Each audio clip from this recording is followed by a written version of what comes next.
Hello, welcome to another edition of the Pace Report. I'm Brian Pace, reporting live here at the Jazz Standard. Trumpeter Maurice Brown and his unit, the Maurice Brown Effect, is bringing a whole nother scope and another vision to jazz music.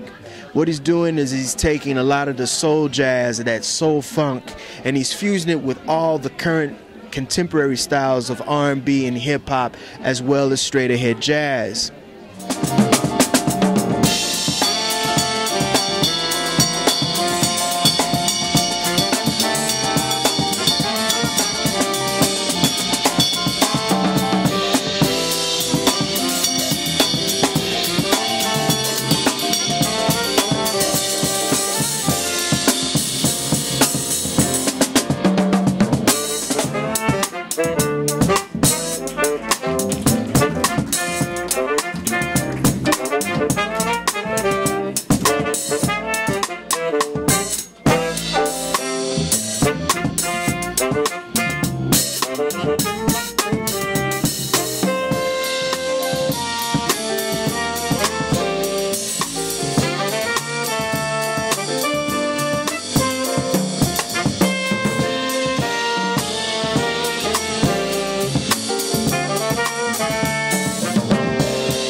This CD is totally different than your debut CD.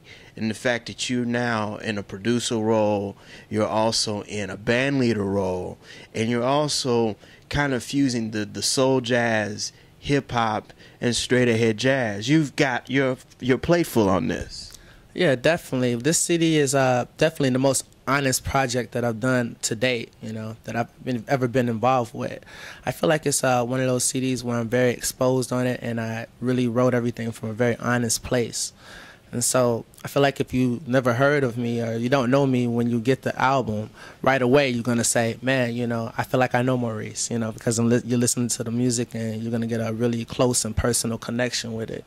And as far as me being in, you know, in other genres and in the hip-hop scene, and it's definitely influenced the way of thinking and writing for my group, you know. It's more pop sensibility to it. It's definitely, you get it. People get it faster.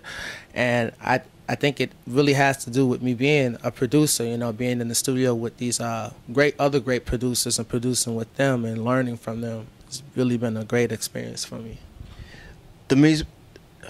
The Maurice Brown effect is really an effect of all the different personalities in your unit. Definitely. Well, the Maurice Brown effect is definitely comes with each person in the band. They bring something special. I have a band full of characters, so and I actually wrote the music, you know, with these guys in mind. So I'm writing things that to make their all their features like shine even more. So like if someone's really good at something, I'm writing that into a song for them, and it's been really cool to see how cohesive everything's been gelling, like very seamlessly connecting, you know, connecting this music. I don't even want to say different genres, because for me it's not like that. I just hear it that way. It's very natural. It's just like that's how I hear jazz. That's how I hear music. The way I hear music, you know, it just all falls in place for me like that. Chelsea and Chris add a whole dynamic to your playing. Definitely. Chris Rob has been it's been great, like hitting the road with him and getting the hit with him and traveling the world with him. Everything I do, Chris is always right there, you know. Everything he does, I'm right there with him too. And as far as like with Chelsea, it's been really great to see her development. I've been working with her for like over the last 5 years, and it's really been great to see her blossom. You know, I produced her album, and she's been working really hard at trying to, you know, she gets it, you know, trying to deliver a message with her playing. And every day it's like it's getting better and better, you know. I'm really into it.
Let's talk about Chicago, your hometown.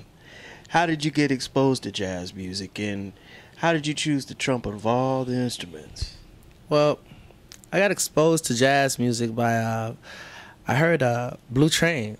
That was my first jazz album that I got a hold of, and it changed my life. That's when I was like, okay, I want to do this, you know. And I heard John Coltrane, I heard Curtis Fuller, and I heard Lee Morgan, and the way they played together, I was like, oh man, that's what a section's supposed to sound like. And definitely after that, I started practicing a lot, and things just started moving really fast for me.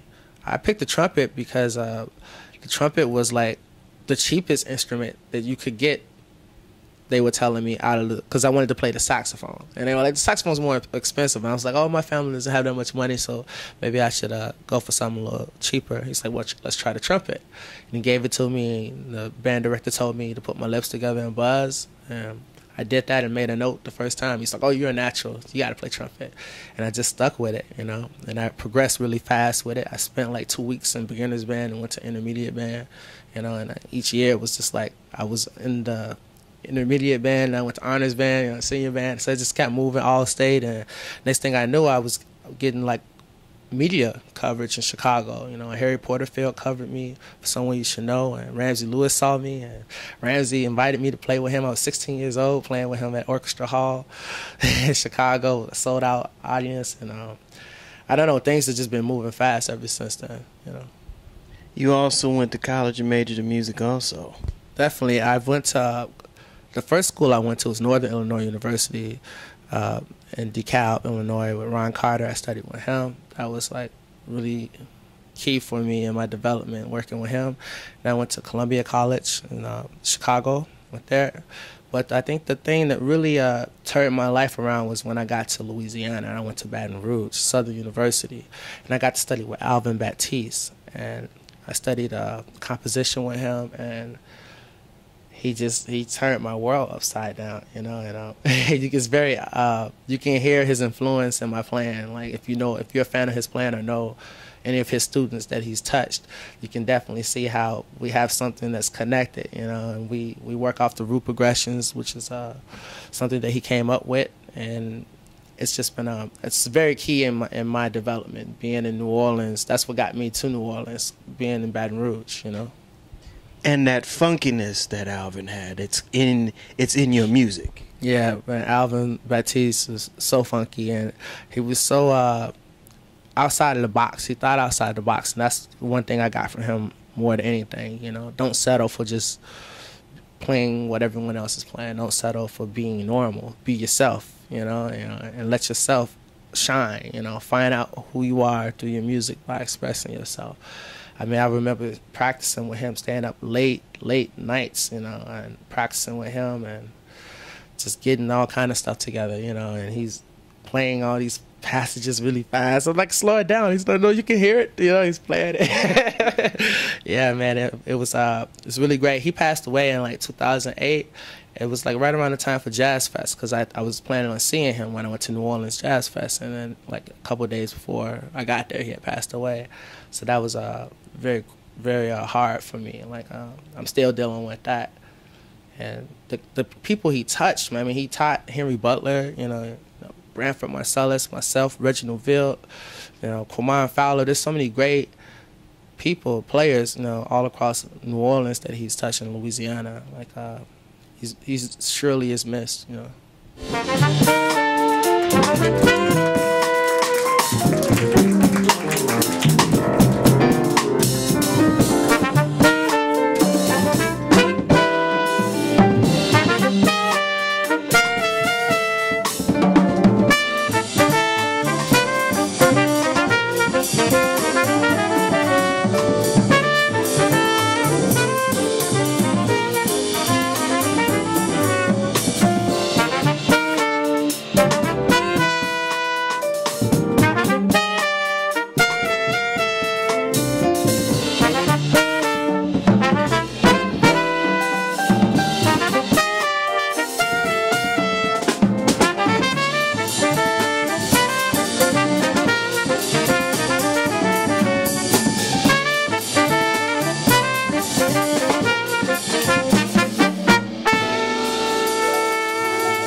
what does jazz mean to you in the hip hop generation now?